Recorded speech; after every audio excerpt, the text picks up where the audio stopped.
wish good things to you who's watching this. I am Alexey, and we are in day 6 of round 1 of the 2025 Carcassonne Champions League, and we're about to see a best-of-3 match in Group G between Lucio from Brazil with the screen name Warta and Anatoly of Ukraine with the screen name Samuelsson. These players haven't really played much before, so it should be interesting to see who's stronger. The match should start in a minute or so, or it might have even started. So we can see that currently Samuelsson is outrating his Brazilian opponent by quite the margin, but Warta of course had an expert level rating multiple times, and they even won the Brazilian online championships a few months ago. But here, the Ukrainian with his red meeples is expected to be the favorite, especially after he completes a city for 4 points and now is 10 points ahead on the scoreboard. And also gets the first monastery, so not a great start for the Brazilian. Certainly will need some support. I know that I have viewers both from Brazil and Ukraine, so very curious to see who's going to show up in bigger quantities. Hi Andres, hi Penguin, hi Sergey, hi Murilo. Already we have somebody supporting Brazil.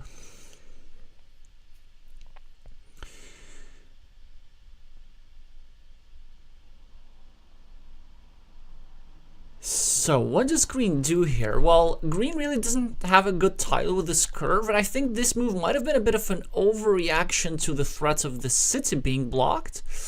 So Warta chose to add a curve to Red's monastery just to make it slightly less likely for the city to get blocked. Probably much stronger from Green's perspective was simply to go over here and just try and build a road and also cut down the potential of Red's field a little bit. But instead of cutting down the potential of the field, Green chose to simply invade the field himself. This is what Brazilians very often do. So they have a really just culture of fighting for fields.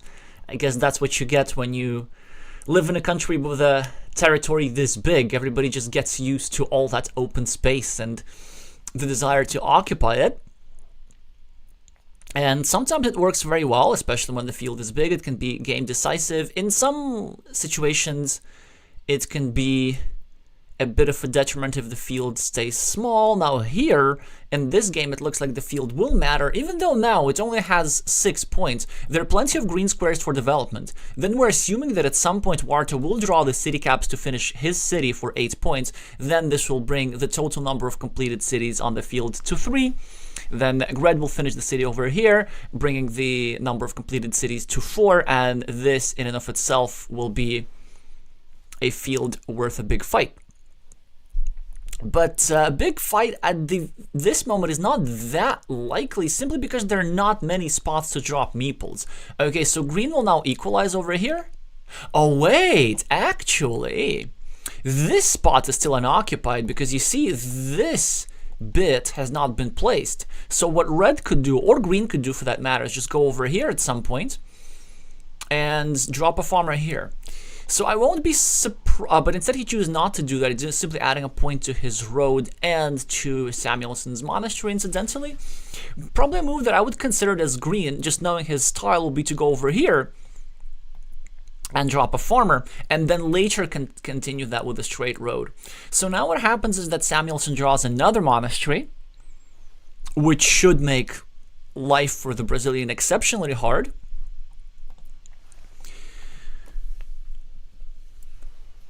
So probably the hope of Green here is drawing a lot of city tiles, maybe building a big city, and then after that, using his temporary meeple majority to take a stronghold on the field. This is one of the ways how you can fight your opponent's monasteries, simply to put your meeples to good use positionally whilst your opponent is building up and has a limited number of meeples to work with for some time. Samuelsson's building up his monastery. Warta finally gets a city cap to complete the fields connection and to continue his city. This is very difficult to block now, so he will be getting his 8 points soon enough, but Samuelsson could get one of his meeples back, maybe even start a new road. It slightly makes this square vulnerable, but Warta does not get a tile to take advantage of that, instead simply finishes his city for 8 points. Samuelsson now with a fantastic tile that can finish him a city and start a new road. Really a lot of scoring here early on for the Ukrainian, and a great tile for Warta. Has a variety of options now. Could probably just finish his road over here, but the strongest option by far is this move. It's taken 2 points and also significantly obstructing Red's road building. Samuelsson now with not the best tile. Does not have any good way to improve his own position. Well, maybe, actually there is one strong move that I can think of. This is one of them, yes, just simply adding a monastery point and obstructing his opponent's road a little bit. But another option was to go over here and try to prevent Warta from doing exactly the kind of thing that he did. Although, now I'm not sure if this is exactly worth it, given that there's still 2 tiles that fit into this square. But short term, it works like a charm, so it's a big point sacrifice, but now Samuelsson will not be able to finish his monastery for a long time. There are some scenarios how Red gets a curve, continues his road, and then just Green goes over here and blocks this square. So Red could even lose 2 of his meeples. And if that happens, it is certainly worth the tile investment. My only concern is that the Brazilian is a bit behind on the scoreboard to be making moves like this. Hi Devaka. Samuelsson is indeed a very strong player, one of the 12 Ukrainian masters. And Ukraine probably has, I think, more masters than any other country. Maybe Japan has more. This one I'm not sure, because I didn't count.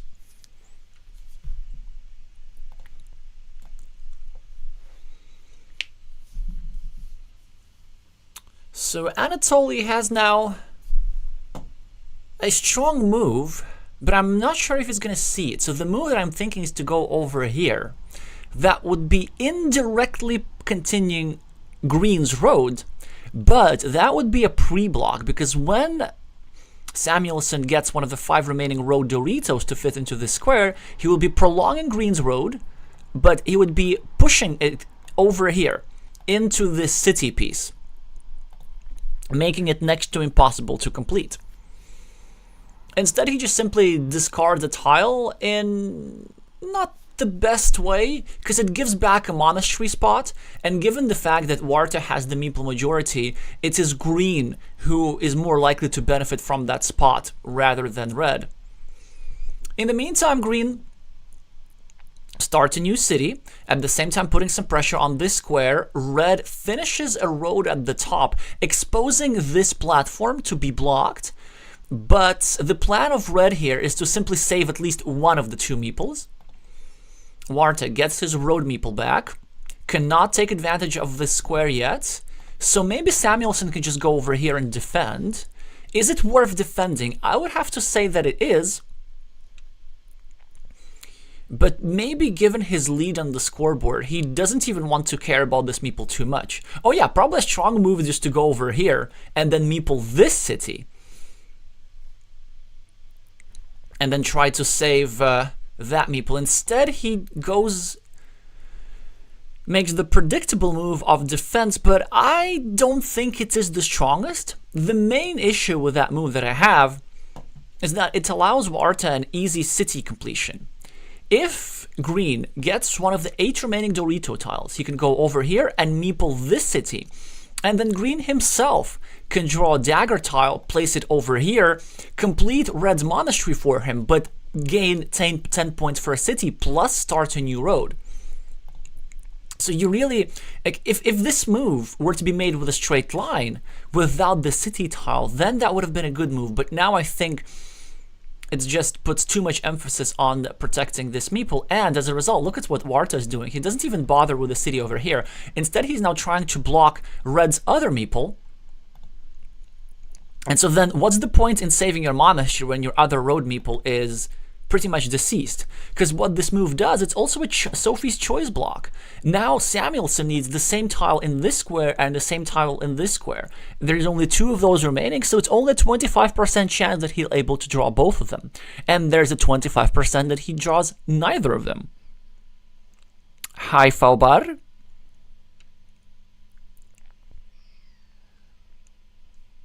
Currently, we're tied in the chat as per the number of Ukrainian and Brazilian fans. Samuelsson takes advantage of the monastery spot that he earlier created, now brings his monastery to 7 points, and difficult position for the Brazilian. So he decides to drop a farmer for a 75% chance of connecting to the field, with an idea of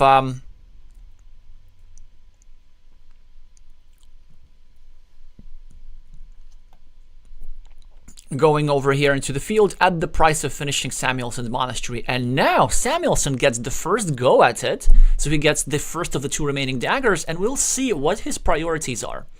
And he decides to not save this meeple and not save this meeple, but instead simply take 4 points. But now Warta gets the other dagger, and now we're going to see his priorities. So I guess if you started this plan, you kind of have to go over here. I know it's annoying to give your opponent a meeple back, but then if you don't, you're stranded here with not a lot of points. And by not a lot, I mean 0. So probably you want to just... Really?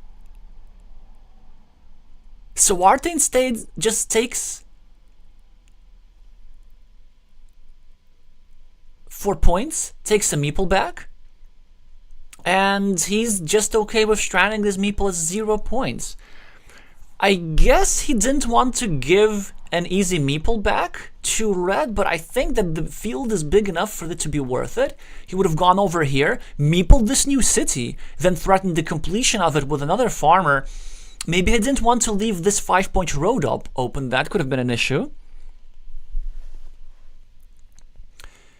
Yeah, I'm a bit surprised about this. Well, at least the good news for the Brazilian is that he will have a permanent meeple advantage, because this meeple is now completely trapped, this meeple is now completely trapped. And maybe with this move, Green is also preparing to go over here with a straight line and block this square, which would also trap this meeple. But the bad news for the Brazilian is that trapping these meeples is just the minimum necessary tasks, because these 3 meeples, they score already 23 points for Red, which will be added at the end of the game. So with the 2 extra meeples that Warta has, he needs to come up with a way to conjure up 23 points. How could he do that? So step 1, we get a city cap, and then we just claim this 9-point field.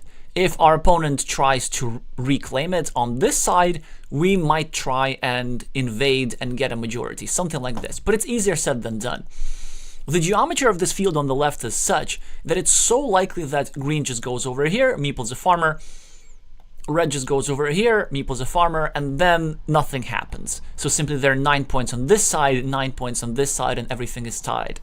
Still, it is something that will benefit Green, because it will force a permanent meeple investment from Red, and going from 4 to 2 meeple majority, we're going to have 3 to 1 meeple majority. That's a more significant meeple majority despite the same difference of meeples, just because it's harder to play with 1 meeple only instead of 2 meeples. Samuelsson tries to rectify the situation by bringing his monastery closer to completion, and he does it in such a way that will enable him to meeple a new juicy looking city with a shield upon completion. Warta can probably go over here and at the very least break that city, and then try to block that monastery with some sort of city plus road tile, sticking a road into that square. But this idea is double-edged. So assume that Green goes over here, which he will eventually, trust me. then red could draw something like, oh, look at this. So instead he chooses a different approach, which I don't think is very strong. I'll explain that in a second. But so going over here was also a double-edged move, because in addition to creating a blocking threat, it would have opened a field connection platform, and maybe that's what Warta didn't want to do. For example, with this tile, Samuelsson could have gone over here and dropped to farmer, whilst also saving his monastery, trying to connect over here. And then it would be quite difficult to reinvade this field again. But going over here, it sort of sets up another blocking platform against this square, but its benefits are marginal since there's already a blocking platform of the left with one of the many straight lines remaining. And now we can see my main concern.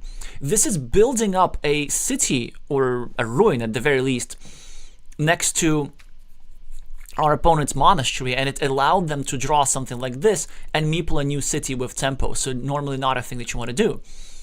Red decides to just go ahead and take the 7-point ruin, which is technically now a city, and actually now that I think about this, there are plenty of Dorito tiles remaining, so if green is not careful enough, red could complete this city even. So all green needs to do is get a straight line and block the square, but he cannot seem to do this. But a nice tile for Warta here. As Samuelsson scores 4 points for the monastery, Warta gets a tile which is good for a field invasion. Oh, like this. Yeah, you can do that too. I would have preferred a farmer there, if I'm honest. Normally, I know I say that this is the worst tile in the deck to be invading field, and this is completely true. It just happens that in this position, even the worst tile in the deck is good enough.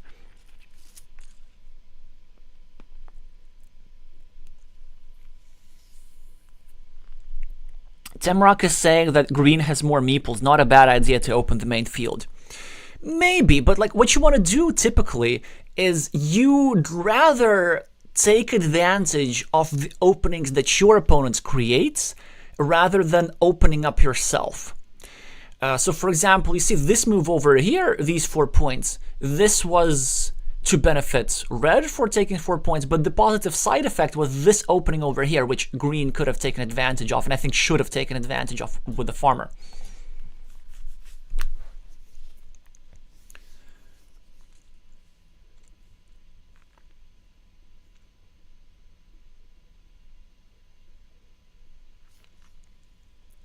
So the idea here is simply that if you create an opening, then your opponent is going to have the first chance to invade. And the geometry of that field was such that it was possible for red to claim control of the field even with a meeple minority. So like if you manage to invade from here, so this was the plan, then you can invade and then close the other invasion. And this is what green was afraid of. I mean, I still would have done it with that city cap, but I can understand the concerns here. Okay, but finally, Warta gets a blocking tile. Of course, has to sacrifice 2 points, but it is completely worth it as he blocks this square, making this city incompletable, this monastery incompletable, and this means that for the rest of the game, Samuelsson will be playing with just 1 meeple, whereas Warta can now go over here, block the square, which he should have no fear of doing, and then connect to the field. Yeah, great move here by Warta. So this meeple just appeared to be a form of insurance from reds taking a city cap, finishing a monastery, and getting a new city. But I think that in the Brazilian's position, that was a bit too cautious, because probably what you want to do as green is simply hope that your opponent does not get the city cap, and a big mistake, I think, here from Warta. Yeah, big mistake. So this was a fantastic tile, and this was a way for green to try and actually develop his zero farm at the top. And this was absolutely necessary. I guess green is now having the idea to unify all farms and then invade the main field with this guy. But then he's going to have a super majority on the field. Like, why does he need to do that? Okay, he's going to invade with this guy, but he's already invading with this guy, and there's no real way for red to reinvade because red has only one meeple for the rest of the game. Like, red's not going to drop a farmer, and if red does, then we're just going to crush them. Because they're going to have to go 11 moves without placing a new meeples. You can't go so long without scoring quick points, with multiple city caps still in the deck, with still 3 crossroads in the deck.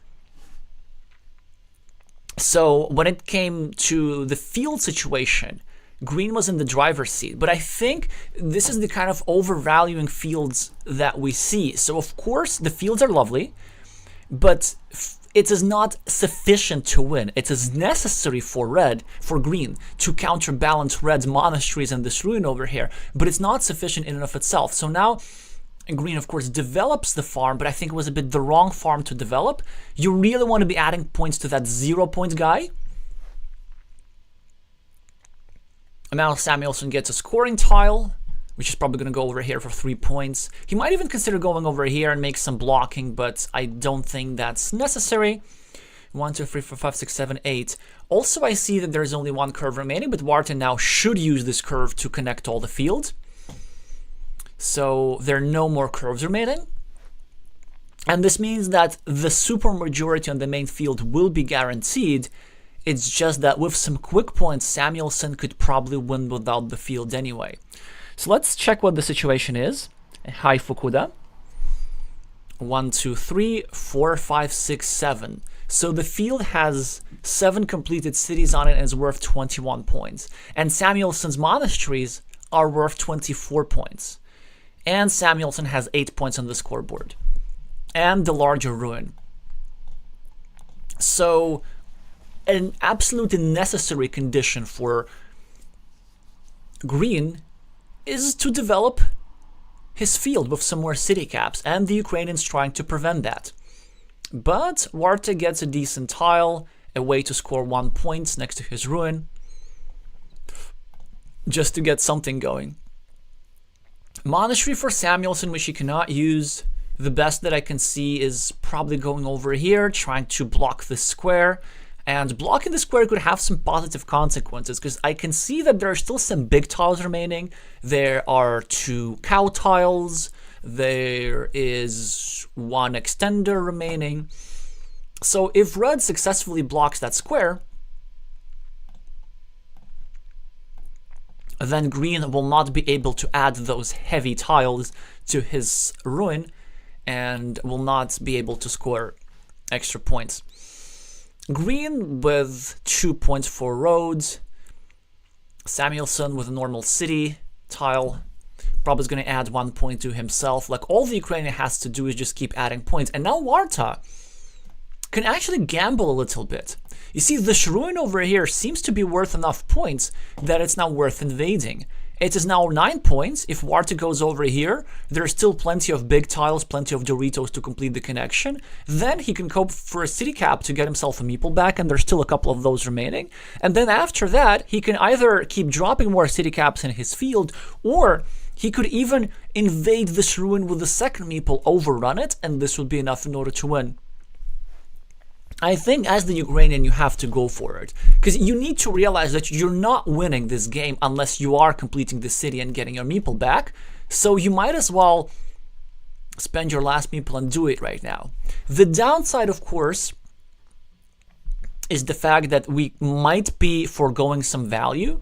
There's still 2 crossroads remaining, and yeah, he doesn't go for it. I think it's a bit too shy, and now red simply covers up his ruin. It's now worth 11 points.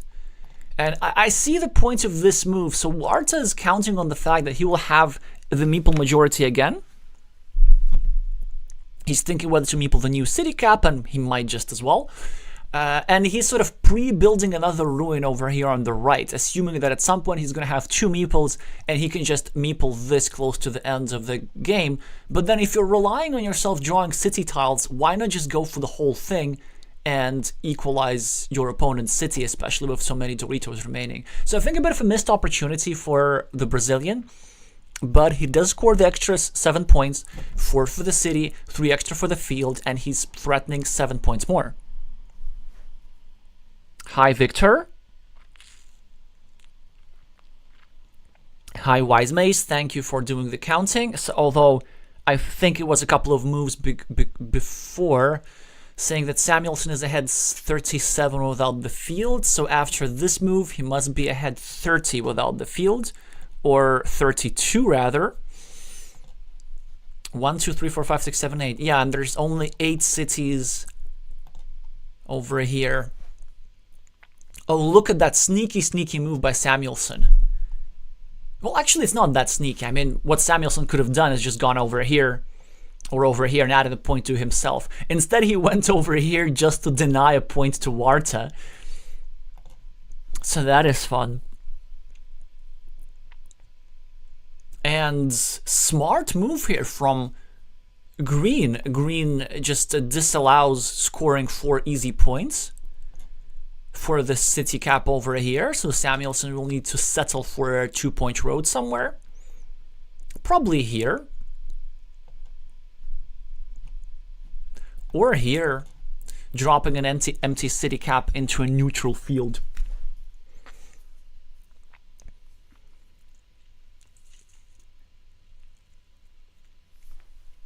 He might consider some sort of blocking move, but I don't think it quite works because there's still 2 starting tiles remaining. So if he goes over here, it will be quite easy for Warta to finish his city. But also notice one interesting thing. This farmer sort of acts like an insurance farmer, so it actually has not yet connected to the main field.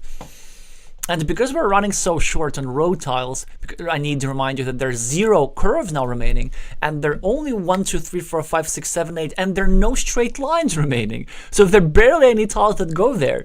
And so this means that Samuelsson could actually at some point sneak in a farmer and equalize the main field, unless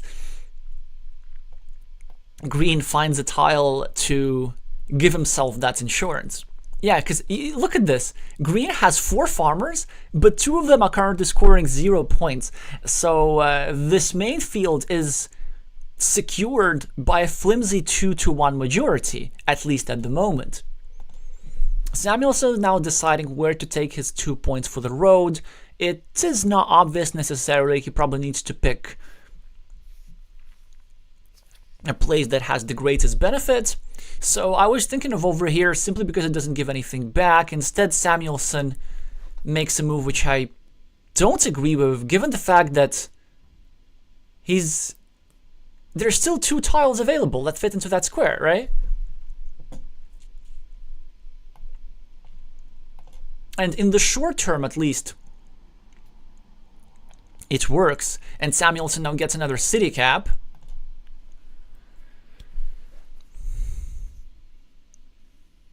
And scores quick points. Warta now gets another point for himself, but Samuelsson will now go over here and block this poor meeple. Yeah, the Ukrainian really controlling the game here. And in order to win, Green really needed more city caps than they're currently drawing.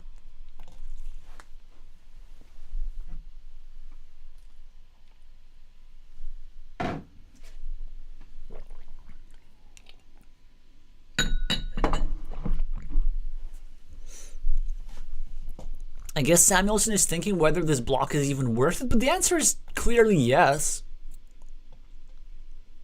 Because you don't want to allow easy 7 points for your opponent.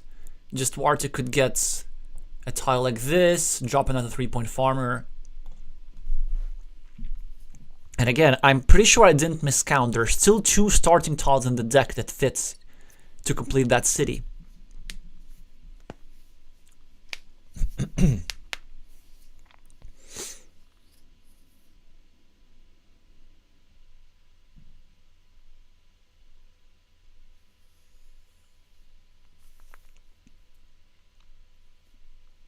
Samuelsson with 17 seconds on his clock. I'm wondering if we're running into some technical issues here.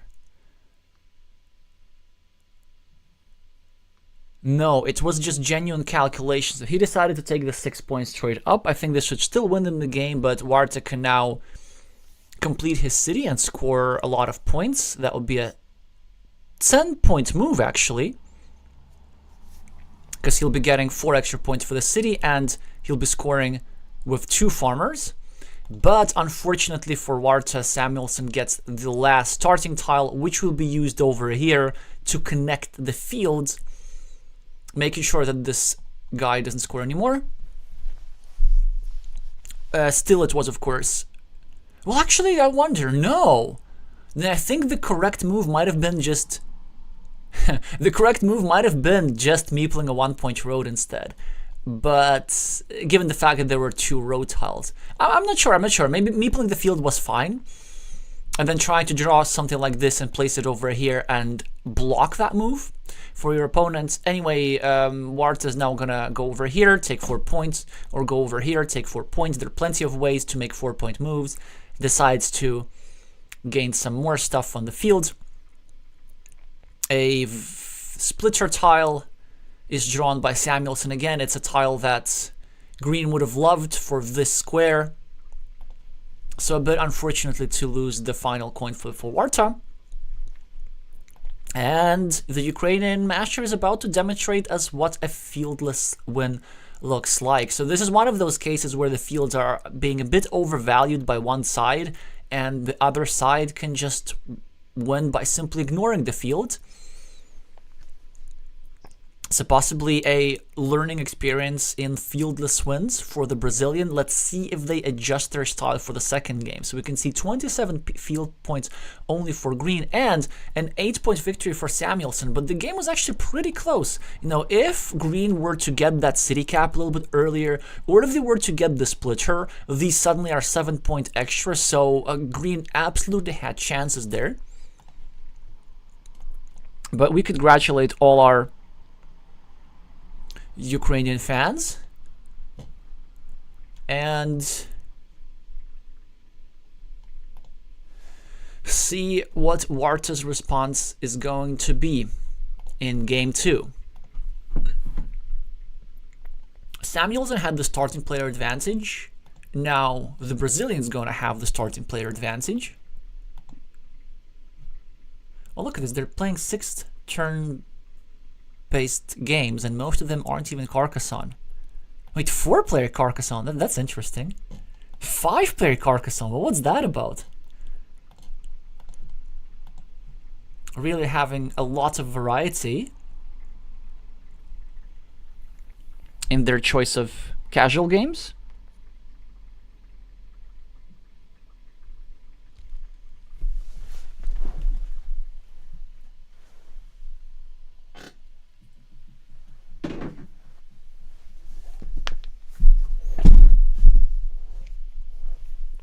Okay, let's see when game 2 starts. A reminder to y'all, this is a best of 3. So if Anatoly wins again, then the match is over. If Lucio wins, we are headed to a decider.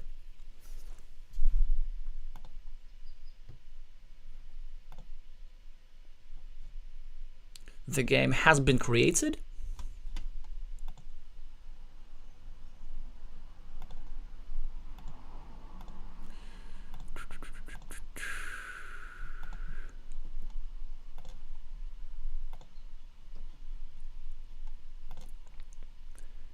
But not started.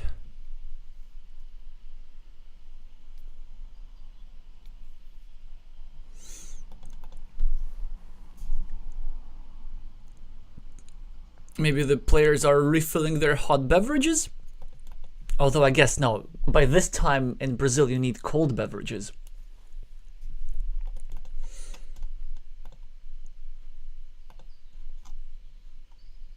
Yeah, as some of you know, I visited Brazil and Brazil's Carcassonne community in July and August, and I like to joke that this was the warmest winter of my entire life, because it was winter in the southern hemisphere.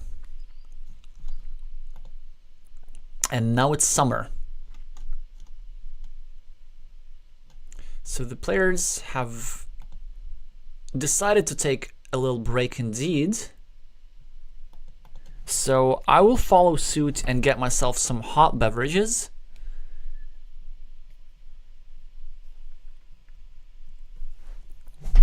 Thank you, Wise Mace, for sharing that it's 26 degrees in Rio.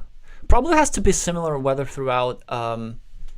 I forgot which city Lucio was from. Maybe some of our Brazilian fans can remind me. Are they from São Paulo, which is not that far from Rio, so it should have similar weather.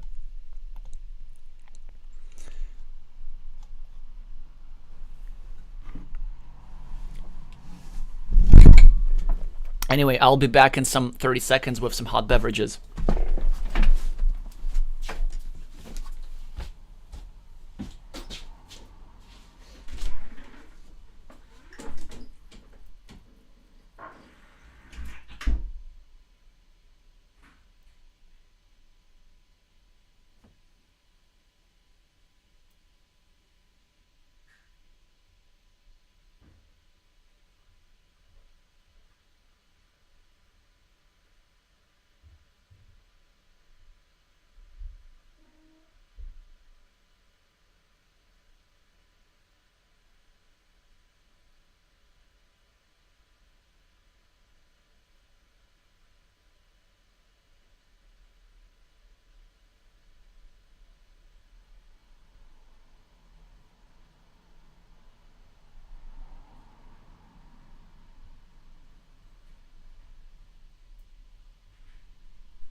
I am back.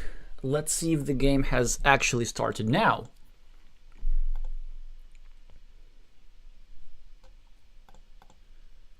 And yes, it has.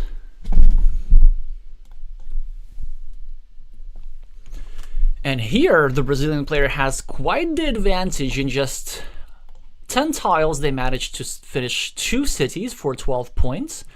Each side has a monastery, so that's a wash.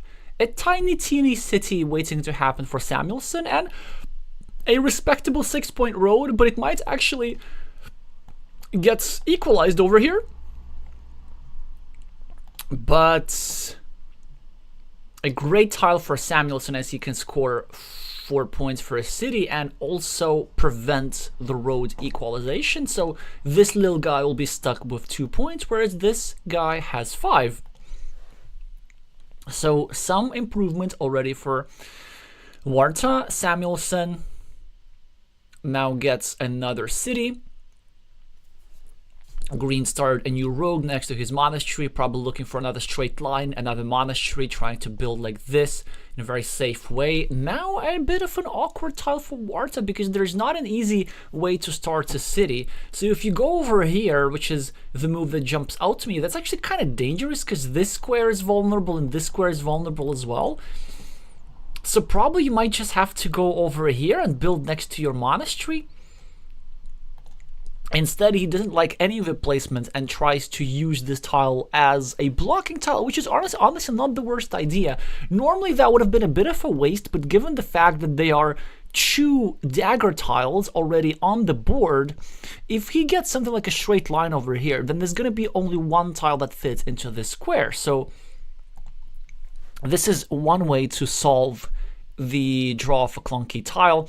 The downside of this move, of course, is the fact that it gives back an easy ring-shaped city,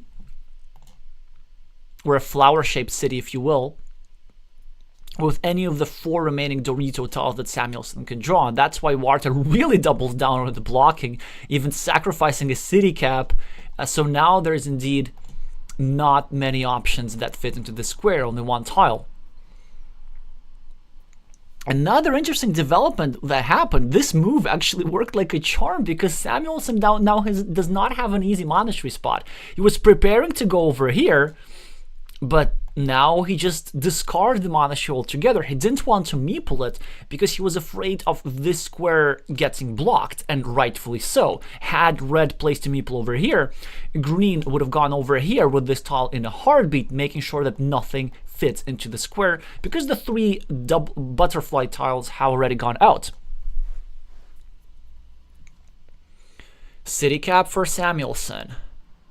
Just gets himself a meeple back and now tries to expose this square. But Warta gets a fantastic tile. He can now go over here, save his monastery, and save his road. So this game is looking quite promising for our Brazilian fans. Samuelsson, with a double city cap, probably needs to do something peaceful, like starting a new city maybe over here, or starting a new city over here. Probably going like this is the more promising route, because it does not give back an easy city cap for his opponent to use, and we still have the shot from Red's perspective to actually draw the dagger tile that fit into that square, which would then allow us to meeple a new city upon the completion of the monastery, and that city can yield very quick 8 or 10 points with a shield. So this side of city cap could benefit us potentially in the future.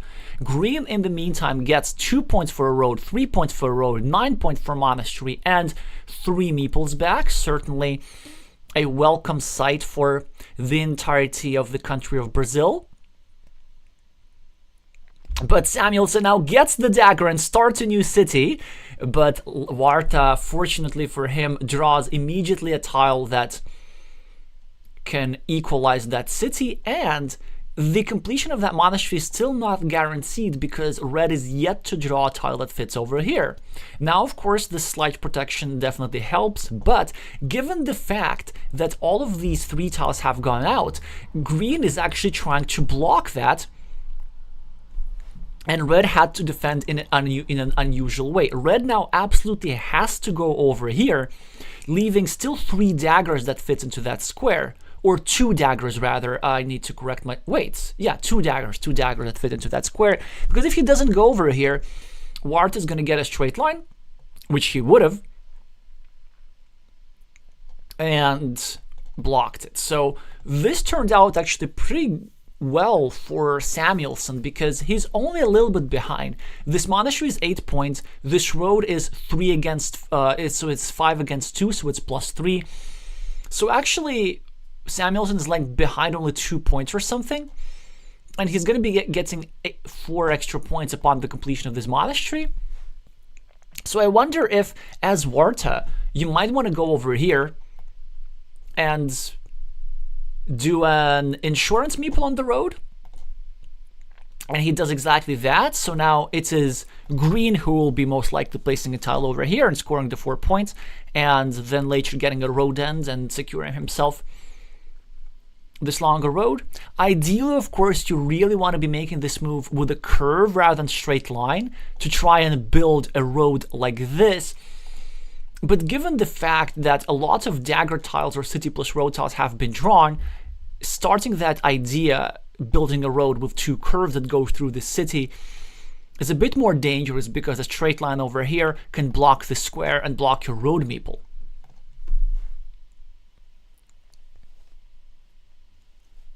Hi, Reinaldo.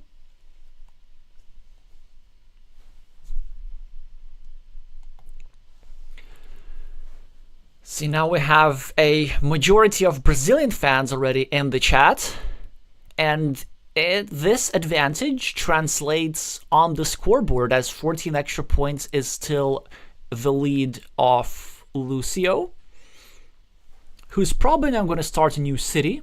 It's a question where he might want to go over here to start obstructing Red City a little bit, but then this square is vulnerable on its own. So he decides to start the city as far from the action as possible. Samuelsson with a Dorito tile. Probably now going to be thinking between starting a new city and just adding points to his existing one. Chooses the latter, and Warta cannot invade. Has the same decision, but it's actually not obvious because he could continue his city, or he could start a new one somewhere here maybe, or he could just go for a 4-point road, which is the more preferable option, if you ask me. He could even just go over here, or actually he could just go over here and get himself another road. That would be really aggressive, and I don't think that would be such a bad idea. He's not that far ahead, and he will actually be behind after Samuelsson completes the city, but he doesn't because he doesn't get a city cap. 4-point road is a decision here from green. It's a very solid choice with 5 curves still in the deck.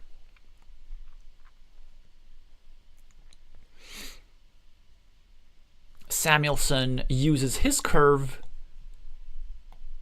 to harass green's city a little bit, and green just probably going to get a meeple back. Oh no, instead he chooses to try and block red's city. And actually here it's really good move because a lot of city plus road tiles have gone out.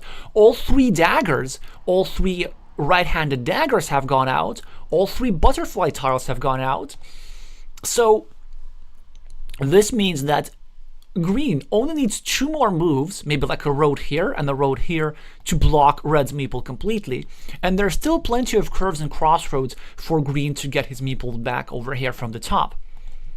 So given the tile runout, it's actually real nice prioritization here from the Brazilian. While Samuelsson is thinking what to do with this crossroads, and he makes a mistake in my view, quite a sizable mistake actually. So of course he has to take the 2 points, but a much stronger play was to take 2 points over here, trying to put pressure on Warta's city, or Warta's road rather. Now this gives back a wonderful 7-point spot for Warta, but given the fact that he hasn't placed a meeple here, I'm starting now to fear that he might be afraid and he might not take this spot. Taking these 7 points is absolutely the play. That square is much harder to block than you think it is. And fearlessly, the Brazilian does pull the trigger. Both players are now continuing to block each other. Red tries to block green in the same way as green is trying to block red. Now green has a variety of options here. He could finish his road, or he could go on the right and try to pursue this block idea, or he could just add himself a monastery point. I think there was a bit of a stronger way of doing that. He could have added himself a monastery point, not like this, but like this, already putting some pressure from above. The first dagger tile is drawn by Samuelsson, who completes his monastery, gets 4 points for the city as well, and now has the lead on the scoreboard, but these 6 insurance points for green's road work like a charm, and green is still in the lead because green has some construction projects which are close to completion. A lot in this game will depend on who draws the starting tiles earlier, on who completes the cities. So for example, this or this. Identical tiles are needed by both players, but who is first? That's a big question. If green is first, green could actually go over here and even drop a 6-point farmer, which could later turn into a 9-point farmer, or even a 12-point farmer with a road monastery. Samuelsson decides to continue blocking, but cannot quite do that just yet. Green gets himself a meeple back, really seems to be ignoring the city for a long time. Samuelsson with a double city cap, probably now about to go over here and obstruct Warta's city. Seemed like a worthy thing to be doing. Could also use his meeple majority to start a new farm.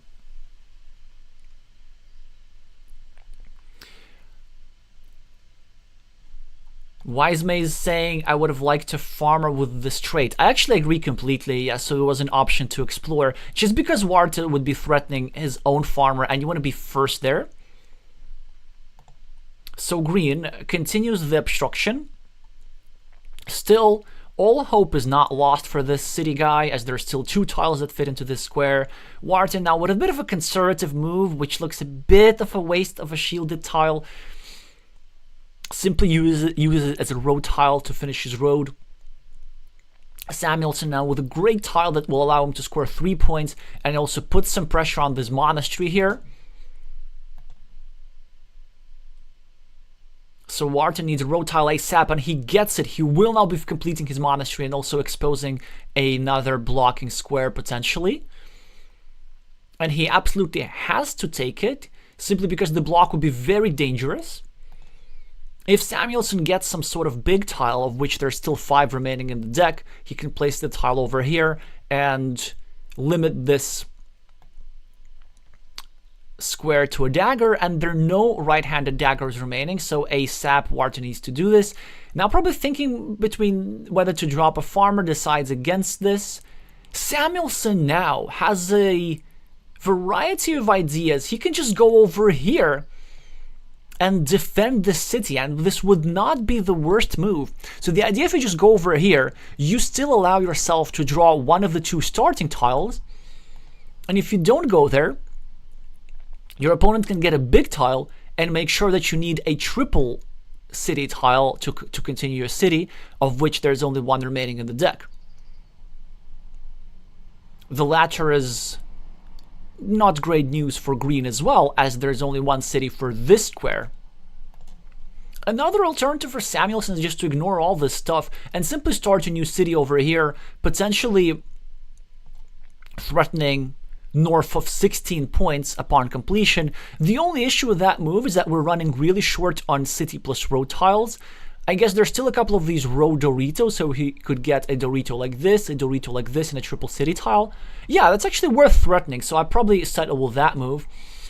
The downside of this situation is that Warta wasn't that interesting. So Samuelsson starts a new city indeed, but he chooses to treat it like a ruin. It's now very hard to complete, but Warta bites and invades it.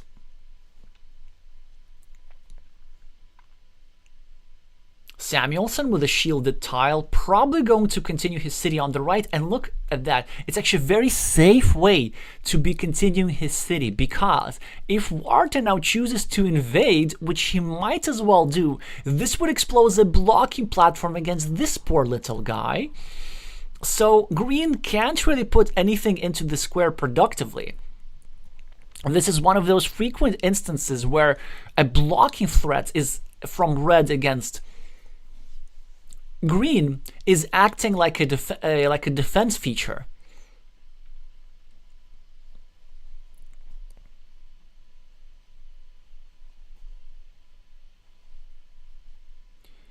And that's why green does not invade. He simply chooses to go at the right and further limit Samuelsson's city. There is only 1 tile that fits into this square, the one and only starting tile.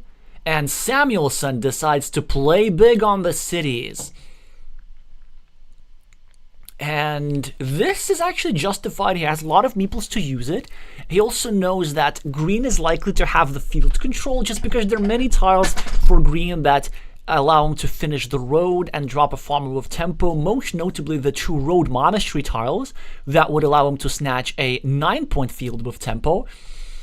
And with no good way to anticipate that, red creates a counter threat on his own, taking advantage of the fact that there's still a lot of big tiles fit into this square. And look at that. Green just is okay with ignoring the safety of his own city simply for the chance to block Samuelsson. Actually, I agree with this move. I really like it. And now the move of green, first of all, pays off immediately, because green would not have gotten a tile for his city anyway. This is the last triple city tile available, or at least the last triple city with a road. So this meeple is not coming back anytime soon or ever. And then green might still put additional pressure and block this meeple as well. But here is the trouble. Red drew one of the big tiles immediately, and it's even possible for him to complete the city. And even if he doesn't complete the city, it will grow to around 12 points. Certainly worth the investment of a meeple. And when Warta gets a road monastery tile, he'll drop a farmer.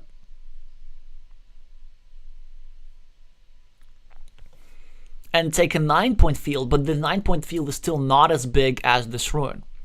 Still, the scoreboard lead is something that all our Brazilian fans will be at least temporarily enjoying. Warta with very interesting move, trying to be super aggressive against the city. The intent here, of course, is to get a city cap tile that would not only complete his city, but would also permanently block this square.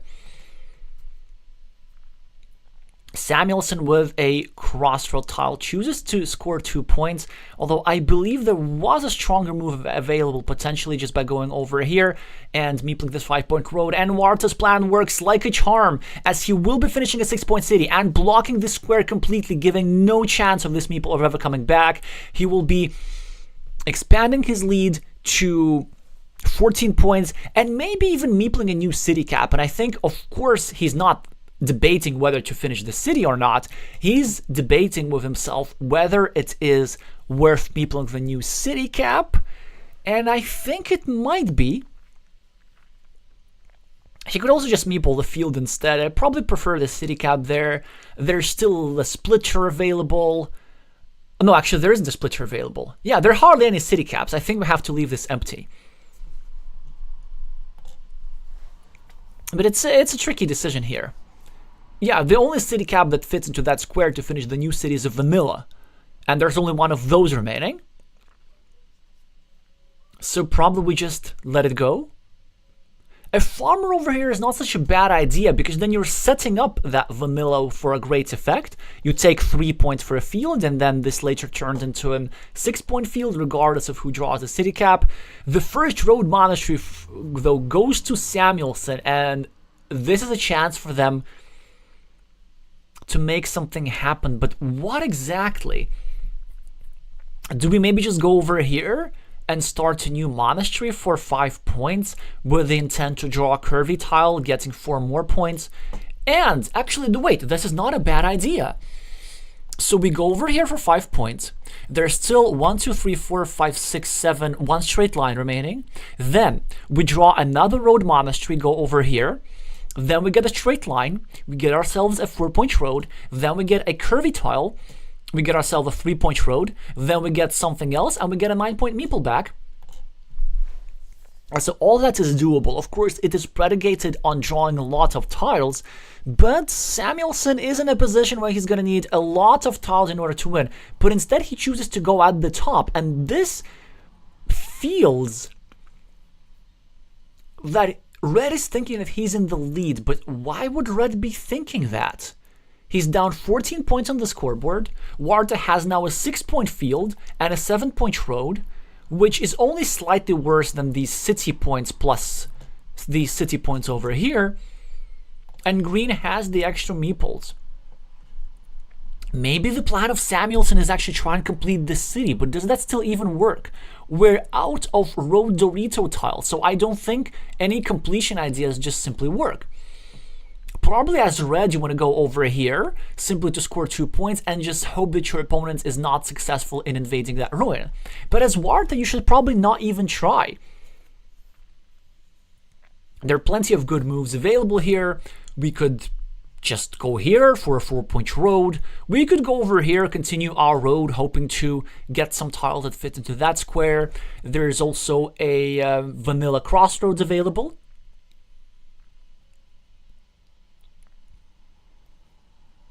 Or the simple clover, as you would call it in Brazil. Trevo simples.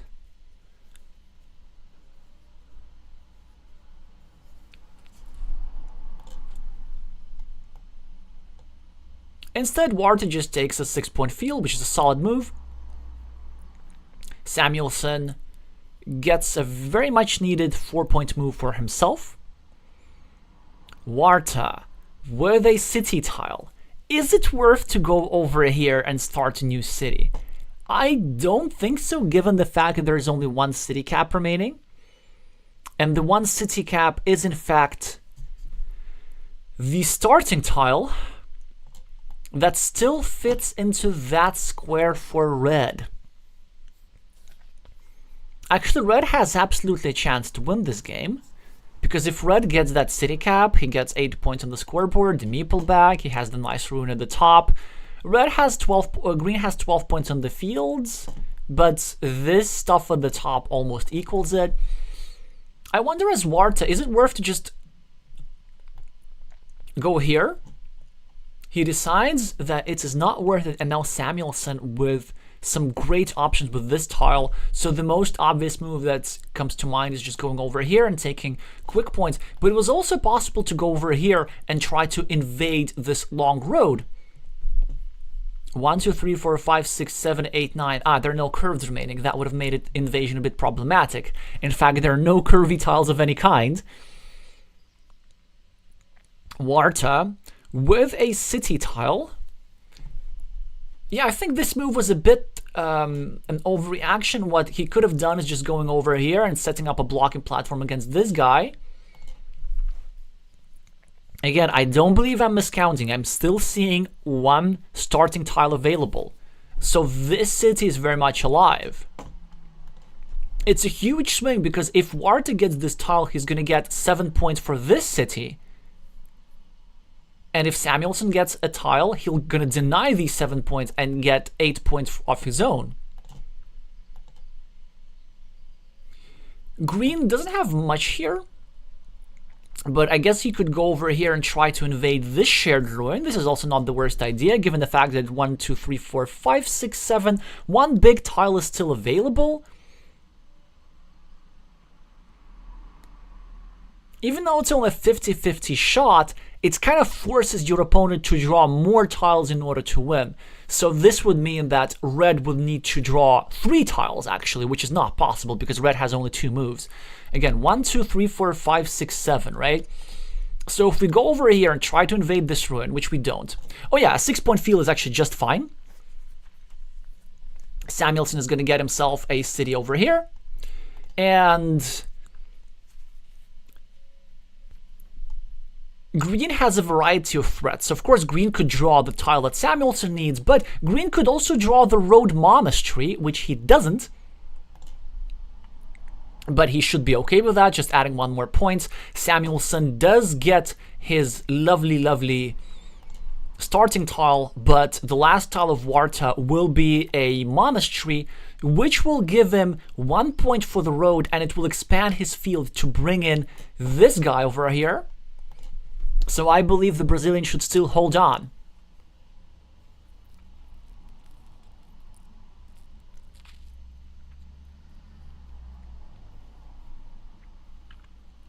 Or should he?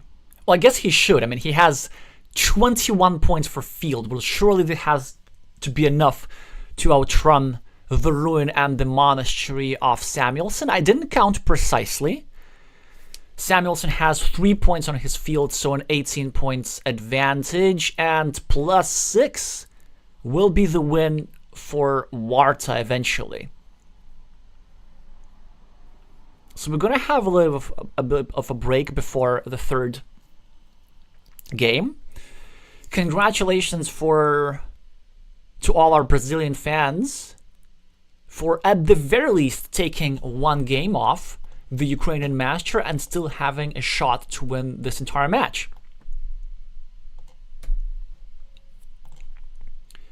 I will probably also restock on my hot beverages and be right back in just a few seconds.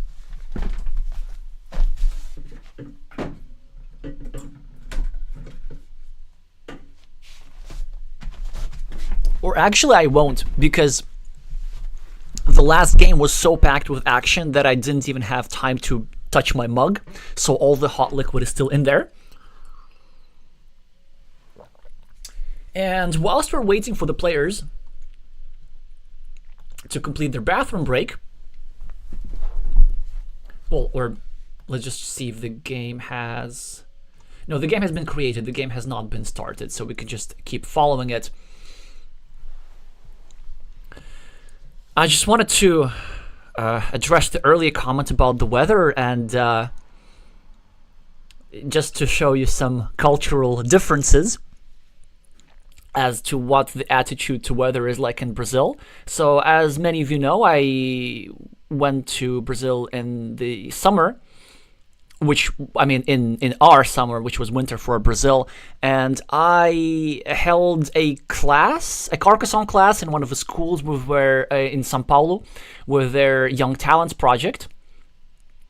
And one of the higher rated young talents, I will not tell which one, didn't show up to school that day entirely. So not just for the class, but skipped an entire school day because to them, it was too cold. And they decided, no, it's too cold, I'm not going to go to school today. What is too cold? 17 degrees, not negative 17 degrees, positive, plus 17 degrees Celsius. And then you decide, oh, you know, like it's too cold. When I went to school, I'm not sure if they changed the rules now, but in Latvia, you're exempt from school at negative 25 degrees. So this means that if it's negative 24, you still have to go. I mean, I didn't. I would also be a bit liberal with attendance, but like according to the rules, you would have to go.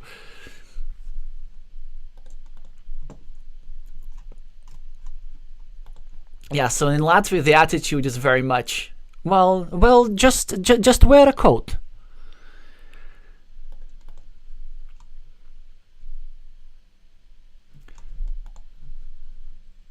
Alrighty, let's see if the game has actually started. Yes, it has. Warta has crossed again the threshold of 400. After just defeating the Ukrainian master. And they are about to complete the first city and get on the scoreboard. But whilst we weren't looking, Samuelsson finished a 2-point road, a 4-point city, and they currently have the scoreboard lead. Overall, an equalish position with a slight advantage for the Ukrainian.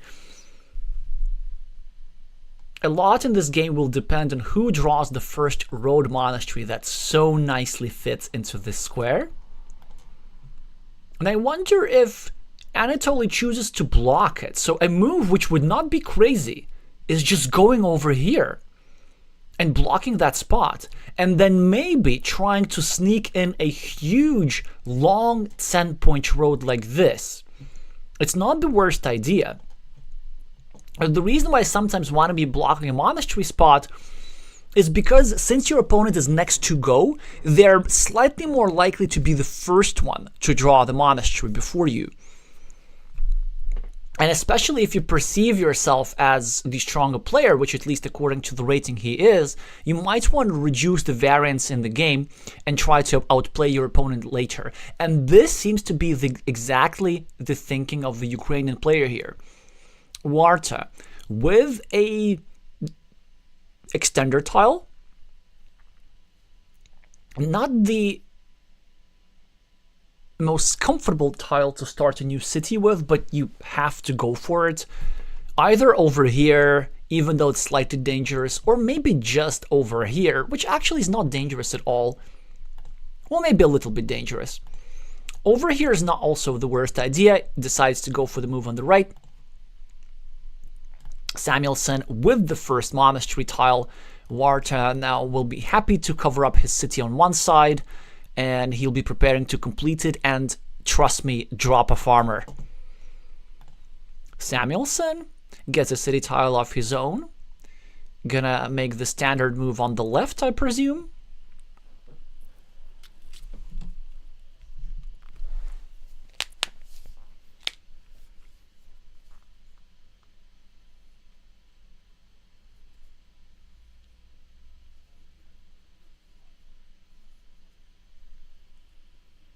Tamrak is saying 15 degrees in Madrid right now. I would love that at this point. You can just wear shorts, go to the beach. 15 is just lovely weather. So Samuelsson indeed takes his time but commits to the standard move of finishing his city and starts a new one, and Warta takes the monastery spot, but he chooses to take a 6-point spot instead of a 7 spot with the purpose of controlling Red's road. The disadvantage of that move is that it gives back an easy 6-point road to his opponent with one curve over here. But Samuelsson does not get a curve. He gets a city tile, which he decides to simply finish his city. I think it's not the strongest move. Could simply obey the principle of 2 cities and start a new one. He had enough meeples to do this, and Warta will be the first on the resulting 9-point field after finishing his city. Samuelsson immediately reinvades. Warta with an extender tile. I'm not sure what the best move is, but I know that he's going to go over here and try to block Samuelsson's monastery. Samuelsson, in turn, can now go over here and start a new city, protecting this invasion square towards a monastery, of which there's still 4 in the deck, and setting up himself a 6-point city that he could grab upon the completion of this monastery. There are still 3 tiles that fit into this square. So our Ukrainian fans should not be too concerned about the safety of this monastery just yet. And that's why he proceeds with the plan. But now a great tile for Warta, as he can now continue his block, which is very strong. Samuelsson now invades the field with a 6-point monastery. Warta with a curve. He cannot block the square just yet, but he has a choice between 2 strong moves. He could either go over here and drop a farmer. Yeah, okay. A road is fine. But a farmer is just stronger, because then it's more efficient. It allows you to gain the 6-point road with your next move and to get your farmer in here at the same time. He just chose to be on the side of caution. There's still 8 curves remaining, so he just didn't want Samuelsson drawing one. There's also another opportunity. He could in theory go over here, which he should now really go over here. Try and break Samuelsson's city and to prevent him from completing the city and dropping a farmer. It's absolutely worth the 1-point sacrifice. He also has an alternative. He could go over here and drop a farmer like this, trying to later connect with a curve, but this does not seem to be the priority here. You really, really want to break this city. Oh no. I can see the purpose of that move, but it just doesn't work. It just does not work, sadly. Okay, so at least... So sadly, just the Brazilian does not have his priorities straight. So it's a bit of a fancy move. It makes some sense because it makes a bit less likely for your opponent to draw a defense tile. Just don't forget to drop a farmer, Lucio. It's the most obvious farmer in the world. Like, you're gonna complete this road. The field is worth a bazillion points. And like, what hurts me, first of all, is that Samuelsson found a fantastic defense, because now actually he's guaranteed to finish his city. And that's why you don't want to be playing moves like this if you're the Brazilian. But why don't you drop a farmer over here? Honestly, I think it's not a conscious decision. I'll tell you why he didn't do it. Because when you see this tile, your first thought is finish the road. This road end, me put road end on road, me finish road. I get meeple back good. And so you're tunneling on that one purpose of this move that you can forget that, wait a second, it's like the perfect invasion platform. I've seen this before, and actually I've seen this from Warta in the semifinals of their national online championships, where they had a really good platform. I think it was against Victor Besson. They had a wonderful chance to make a move that does something else for them and also drop a farmer, but they forgot to drop a farmer simply because this move had already had another purpose. And this appears to be the same thing. So it's not because green doesn't value the field or something. Green will absolutely invade the field. Green might even drop a farmer right now, but not with this tile, as he wants to continue his monastery. And then what's now going to happen? Samuelsson is now going to, over here, drop a farmer himself, take care of this invasion platform, make sure that Warta's the one who's letting him into the farm, but instead, I think, also a missed opportunity from the Ukrainian player, but this time for a good reason. There was some danger of this meeple here getting blocked, so he chose to simply add a monastery point to himself and prepare the completion of this city. But now this square is somewhat vulnerable as Lucio immediately attacks it, starting a new city over here, threatening to get another city plus road tile, something like the last left-handed dagger, which would then completely block the square. And red has no way of defending. His best move is probably going over here for 2 points, trying to put some pressure on this square in return, or starting a new monastery, but I just don't think he has enough meeples for this. Maybe going over here is not the worst idea. He could then start putting pressure on this square, although it is double-edged. If you go over here and start a new monastery and your opponent gets a Dorito tile immediately, they could complete the city and immediately use it with a new invasion platform.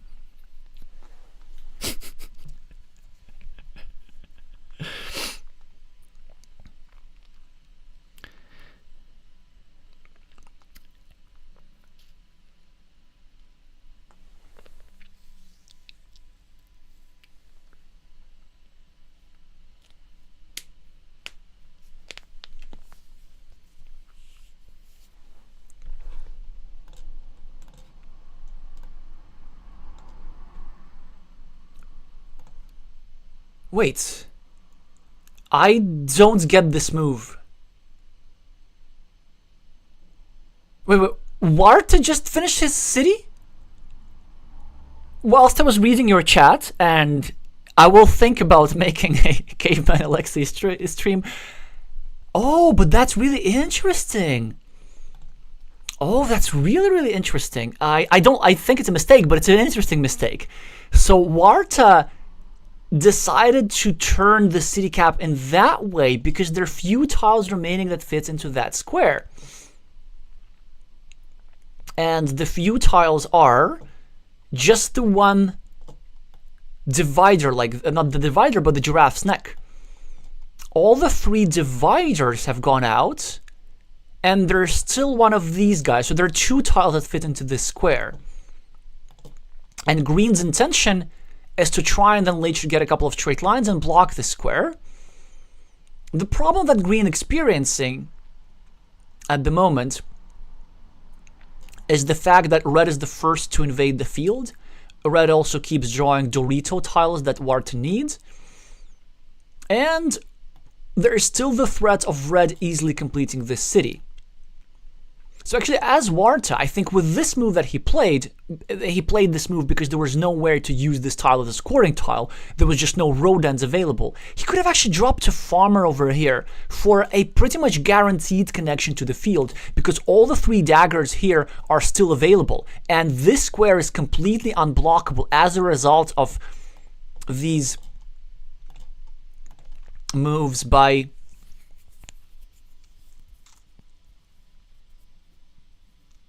Samuelsson. A splitter tile is drawn by the Ukrainian, which again would have been another way for Warta to complete his city. Also, we need to note that this square has been blocked, which means that green will be stuck with 3 points over here, whereas red has already 6 points on his side of the ruin.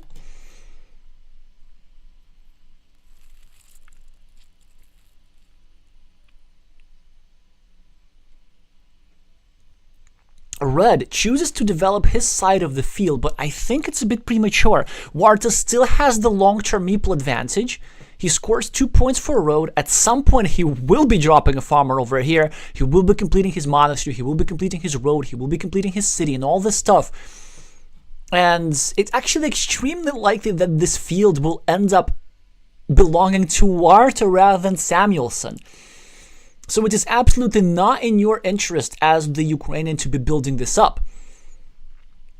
Now, Green, for example, can probably ignore this city and instead take this 4-point city and then try put some pressure on the square.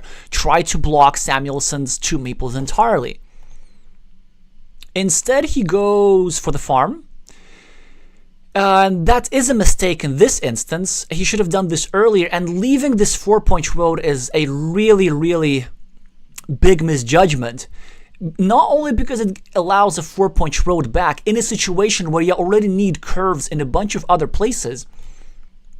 This 4-point road creates an attacking platform against the city with tempo, not something that you really want if you are the Brazilian. Yeah, and we can see immediately this blocking platform being put to good use. Now only 1 tile left that can complete this city, which is why Warta chooses to continue it in a slightly subpar but necessary way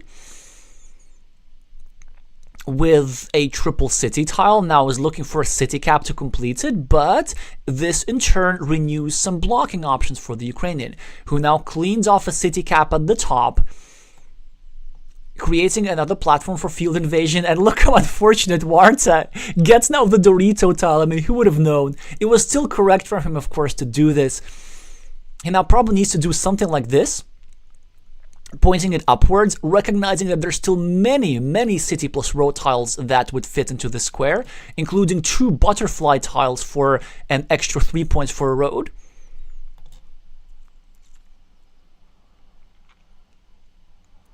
So still, if you ask me, with correct play from both sides, this position is an advantage for Green, despite the lead on the scoreboard, just because Green has all these threats. But will Green be able to execute all of them properly?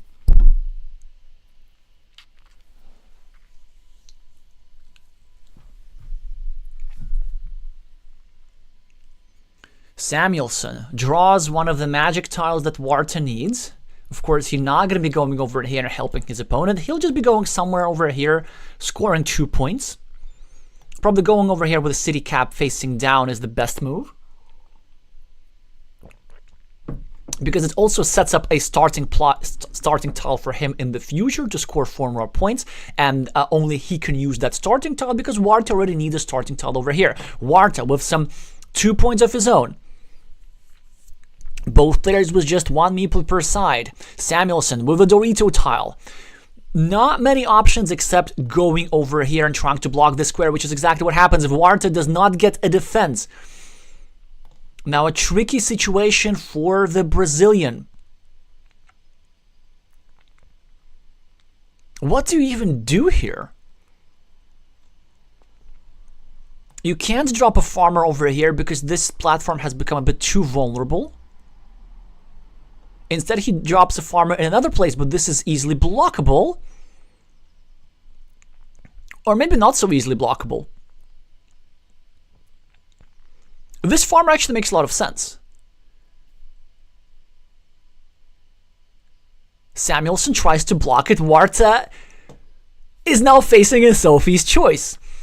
So he does get another dagger, but he needs it in 2 places. So do you use it here to invade the field, or do you use it here to complete the city? He decides to complete the city just because it's worth already so many points. Samuelsson with a straight line. Will he invade the field? And he chooses to do so. Warta with a curve. He can actually have a very sneaky... Well, okay, that also works. Yeah, obviously, you need to do that at some point. Finish a road, get a meeple back, complete the field connection. Now Samuelsson, with a curve of his own, needs to find a solution, because Warta's still threatening to draw the last dagger and invade over here.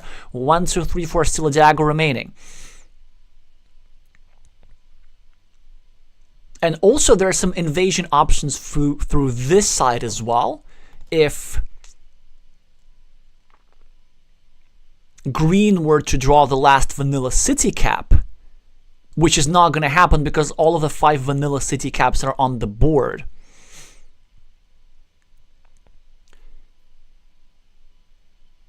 Yeah, so really the only invasion possible is through here.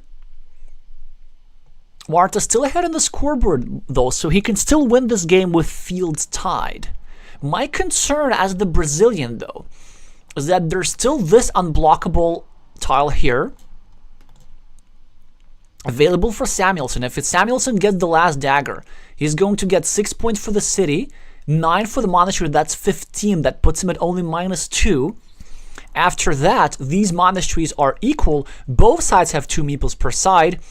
Green has the extra 3-point farmer, but red has the compensation over here with a larger city ruin. And so then it all comes down to this square. Need I remind you that there's still 1 giraffe's neck tile available, which would give 8 points for Samuelsson City and 9 for this monastery, so that's a huge threat.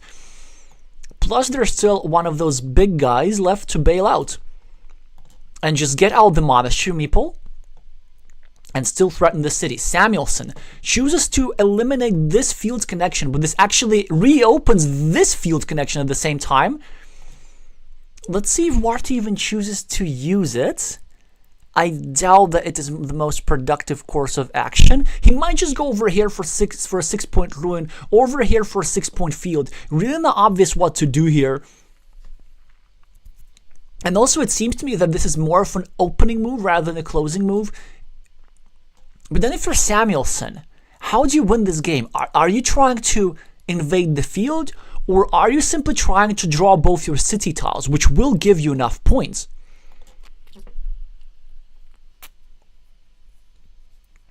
Two minutes on the Brazilians' clock. There's some good tiles available in the deck. So we're going to have a hourglass tile. We're going to have a triple city tile. We're going to have ourselves the last dagger. And what else are we having? Is there a starting tile? And yes, there is. There is even a starting tile available, which also means that in theory, reds can even go over here and drop a farmer and then try to connect through this square. Wait, what is the last tile? Is there a curve or something? We don't know that yet. As Warta drops a 6-point farmer and Samuelsson gets the dagger, chooses to get himself a meeple back, does not go for the field. This farmer will not be connected. A double city tile here for Warta. He has a variety of options. So he could go for the field if he wants. He could go over here and drop a farmer like this. Instead, he simply takes quick points. Will Samuelsson complete his city? The last remaining tiles, and yes, he does. I believe this will be a win for the Ukrainian, and this is simply too many points. Warta will be probably scoring 6 points over here. No, instead he will be scoring 5 points over here. But is the last tile truly a starting tile? Yes, it is. And Samuelsson will be scoring 6 more points. Wow. What a turn of events.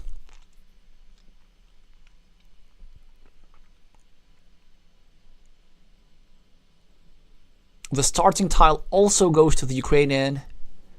The field is shared. The 6 points will be won.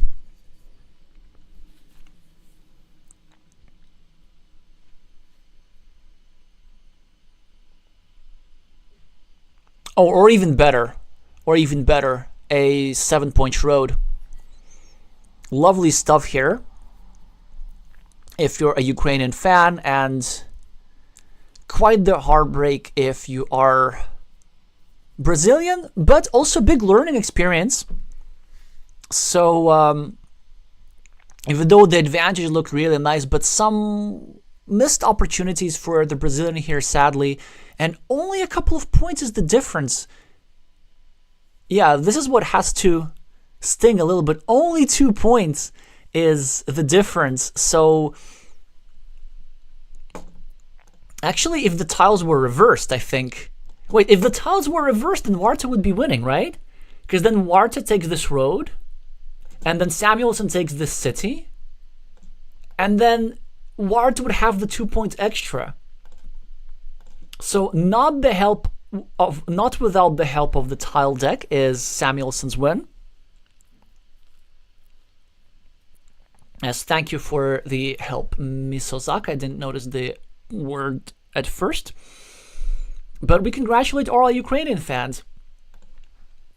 And so it does seem in this case that even though it was a lovely decision to go for the farm initially and to go over farm over here, just some prioritization issues in a couple of moments, just some board vision issues. I think the main move that sadly lost Warta the game was not dropping a farmer over here. Because look at what happened. So, because Green forgot to drop a farmer over here, he then later had to do it with a different tile. He chose to use a very valuable tile. This in turn left some empty features on the board. So this allowed Samuelsson to score extra 4 points for this road. And even these 4 extra points would have been enough to negate the 2 point difference here. But then Green's troubles were not over. This created a platform for blocking or invading the city. And because this allowed Samuelsson to attack the city, Warta was forced to build it in a suboptimal way. Had this attack not been here, Warta could have simply ignored the square, tried to take 2 points somewhere, and then with his next tile, he would be completing his city, dropping another insurance farmer, and then just winning the game easily. But instead, because of this attack, he was forced to build the city suboptimally in a way that also kept it threatened from above. And in a crucial moment, he came to a Sophie's choice with this tile over here, where he could have used it either for invading the field or finishing his own city. He chose to finish the city, which makes sense, but then as a result, this farmer at the bottom failed to invade. So all of these ripple effect from simply not dropping a farmer earlier just ended up costing Green so much in this game and ultimately this match. So hopefully a bit of a learning experience, still a great accomplishment to take off one game from the Ukrainian master and come quite close to winning.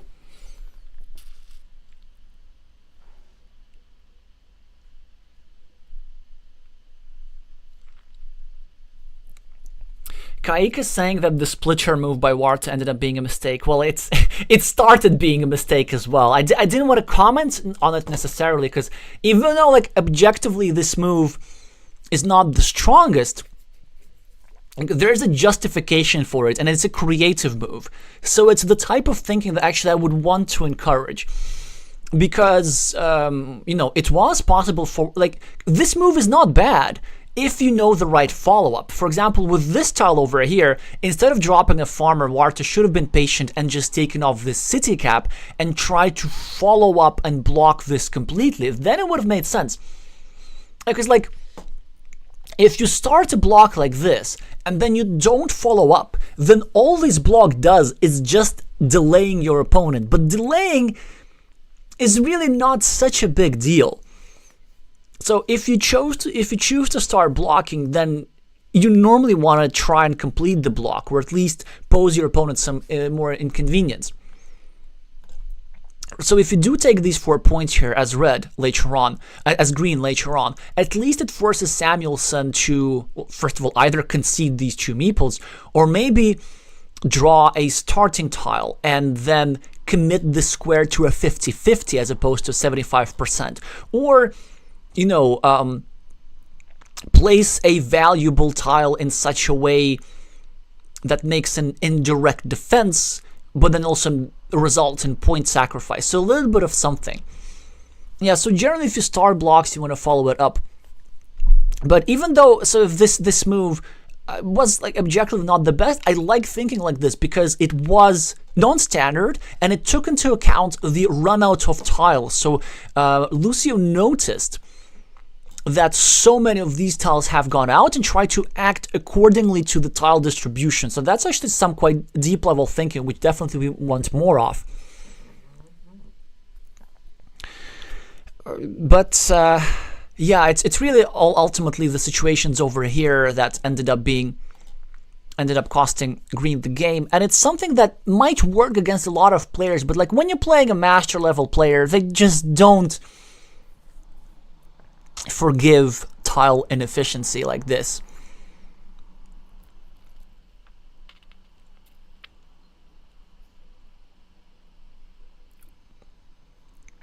So interesting game, lots of options for improvement, and at least Warta took one game off his opponent, which will help with the tiebreakers. So let's just look at the Group G situation. Now, to remind you how the tiebreakers work, of course, the most important factor is matches won, and this is where the Ukrainian prevails. But in case multiple players win the same number of matches, which is in a situation quite likely to occur, then the first tiebreaker is games won. And because Warta won one game as opposed to 0 games, it could later help them with tiebreakers fighting for one of the top 3 spots. So all the other matches are pretty much winning for them. I think they will have difficult... I mean, it's the difficult group, like all their difficult opponents.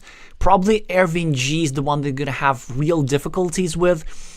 Not only because Erwin's more experienced, but because their style is a bit similar to Warta. Also prioritizing field a lot. It's just they're more tactically precise. So if you are playing against an opponent who's higher rated, you typically want to be playing against somebody who has a different style at the very least. So you can try and maybe force the game into what's more comfortable for you and defeat them in some unfamiliar territory. But then with anybody else, it's, Lucio can definitely give a fight. So what are we having here? The results have not been fully updated, but Portgard with 1 win and 2 1 games is in first place. Napalm Eye with 0-1 games is last. Then Warta and Yuhai Hanemi are sharing the 3rd place with, or the 4th place rather, with 1 game won and 1 match lost. And Samuelsson and Erwin G with 2 games won and 1 games lost are sharing the 2nd place in this group. So these are the results of the first round.